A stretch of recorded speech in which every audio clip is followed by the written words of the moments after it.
Fuji dan Thorik Halilintar akan menikah, Haji Faisal ungkap sikap Fadly dan Franz Faisal. Fadly Faisal dan Franz Faisal dilangkahi Fuji yang dikabarkan akan menikah dengan Thorik, adik kandung Atta Halilintar. Haji Faisal, sang ayah Fuji, menyebut tak masalah Fadly Faisal dan Franz Faisal dilangkahi adiknya menikah lebih dulu. Untuk segera menikah dengan Thorik, Fuji pun sudah minta persetujuan dari dua kakaknya tersebut.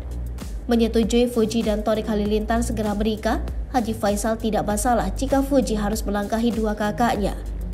Hubungan Fujianti Utami Putri atau akrab disapa Fuji dengan Thorik Halilintar memang semakin dekat. Haji Faisal menanggapi kabar soal Fuji dan Thorik yang dikabarkan akan menikah pada tahun ini. Dikutip dari salah satu kanal YouTube, Haji Faisal, ayah Fuji, membeberkannya. Haji Faisal mengaku tidak masalah jika Fuji dan Thorik menikah di tahun ini dan melangkahi dua kakaknya. Haji Faisal mengatakan bahwa ia sudah berbicara dengan dua kakak Fuji, Fadly Faisal dan Franz Faisal, mengenai hal ini. Dan ternyata, Franz dan Fadly juga menyetujui jika Fuji menikah terlebih dahulu. Disinggung soal pernikahan kakak Thorik, Atta Halilintar, yang menikah tanpa didampingi orang tuanya. Haji Faisal tidak mempermasalahkan jika hal tersebut kembali terjadi pada Thorik. Ia menambahkan yang terpenting adalah syarat dan rukun menikah yang harus terpenuhi. Kendati demikian, Haji Faisal tetap berharap semua keluarga dapat hadir ketika Fuji dan Thorik menikah nantinya. Dalam tayangan tersebut, Haji Faisal sempat menceritakan momen liburan bersama keluarga saat pergantian tahun di Bali. 4 hari berada di Bali, Haji Faisal mengaku senang dapat melihat anak-anak dan cucunya bahagia berlibur di Bali.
Hai pemirsa Sri Popo TV, jangan lupa komen, like, dan subscribe, serta tonton terus berita-berita terupdate lainnya ya.